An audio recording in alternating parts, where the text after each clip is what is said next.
تسمع النظام الداخلي، تسمع النظام الداخلي، تسمع سەرباری پەسەندکردنی یاسای هەڵبژاردننی ئەنجومەنی پارێزگاکان هێشتا پێکهاتەکانی کەرکووک یەکلیستی خۆیان بۆ هەڵبژاردنە ڕانەگەیاندووە. لایەنە عەرەبیەکانی شارەکە بانگە شێوە دەکەن خۆیان لە لیستێکدا کۆ کردوێتەوە، بەڵام لە بنەڕەتدا هێشتا ئەو یەکلیستی عەرەب دروست نەبووە. متواصلين في مرحلة من المشاورات والتفاهم. هەوڵمانداوە کۆدەنگیەک دروست بکەین لە کەرکووک کە لایەنە عەرەبیەکان لە لیستێکدا کۆ بکەینەوە، چونکە پێمان وایە دابەشبوونمان بۆ چەند لیستێک زیان بە دەنگەکانمان دەگەێنێت. کار دەکەین بۆ دروستکردنی لیستێکی هاوبەش کە لە ئێستادا گفتوگۆکانمان قۆناغی باشیان بڕیوە.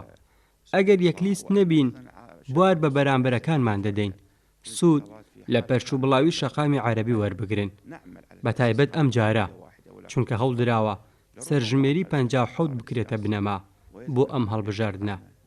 گەورەترین مەترسیە بۆ سەر ئێمە وەک نەتەوەی عەرەب.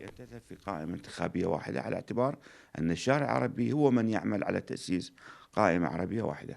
ئەندامێکی سەرکردایەتی یەکێتیش دەڵێ هیچ کەم لە پێکهاتەی عەرەب و تورکمان لیستی هاوبەشیان لە کەرکووک دروست نەکردووە و وەکو یەکێتی داواکارین کورد بە یەک لیست بەشداری هەڵبژاردننی داهاتوو بکات.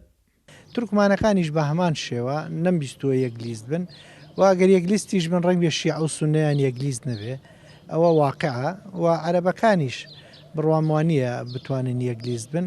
کوردیش بە هەمان شێوە تا ئەم دەقەیە نەیتوانیوە خۆی ئەعلان بکاوەکو یەک لیست، ئەوەی کە تا ئێستا توانیوێتی قسەی خۆی بەجددی بکە.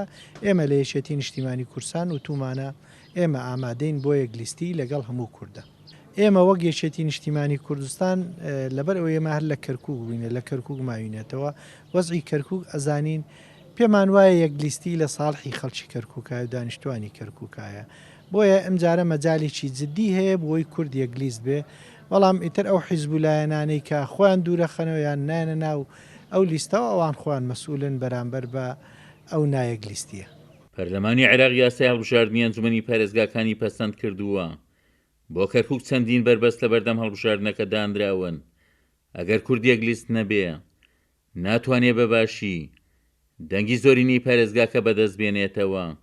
عومەر غەریب، کورسات نیوز، کەرکووک.